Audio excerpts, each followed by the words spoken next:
एक दिन की बात है, एक झील में एक हंस रहता था जो कि काफी खास था। उसके सुंदर सुनहरे पंख थे। वहीं झील के पास एक बूढ़ी औरत अपनी बेटियों के साथ रहती थी। बहुत ज्यादा मेहनत करने के बाद भी वे गरीब ही रहे।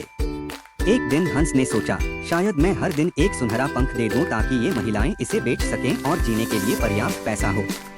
अगले दिन हंस बुढ़िया के पास गया। उसे देखकर बूढ़ी औरत ने कहा, मेरे पास तुम्हें देने के लिए कुछ है, और समझाया कि वह क्या कर सकती है। बुढ़िया और उसकी बेटियां सोने का पंख बेचने के लिए बाजार गई। उस दिन वे हाथ में पर्याप्त धन लेकर खुश होकर वापस आए। हंस दिन ब दिन बुढ़िया और उसकी बेटियों की मदद करता रहता। बेटियां चिड़िया के साथ खेलना पसंद करती थीं और बरसात और ठंड के दिनों में उसकी देखभाल करती थीं। जैसे जैसे समय बीतता गया, बूढ़ी औरत और लालची होती गई। एक पंख उसकी मदद कैसे कर सकता है? जब कल तक हंस आ जाए तो हमें उसके सारे पंख तोड़ देने चाहिए, उसने अपनी बेटियों को बताया। ऐसी बात सुनने पर उन्होंने इसमें उसकी मदद करने से इनकार कर दिया। अगले दिन बुढ़िया ने हंस के आने का इंतजार किया। जैसे ही पक्षी आया, उन्होंने अगले हिस्से को पकड़ लिया और पंखों को तोड़ना शुरू कर दिया। जैसे ही उन्हें तोड़ा, पंख सफेद हो गए। बुढ़िया रो पड़ी और हंस को जाने दिया। इस पर हंस ने कहा कि तुम लालची हो गए हो।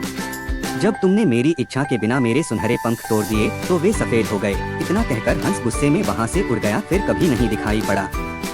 इस कहानी से हमें ये सीख मिलती है कि अत्यधिक लोभ से बहुत हानि होती है। दूसरों से चोरी न करना या स्वार्थ के लिए दूसरों की कामना न करना अच्छा है।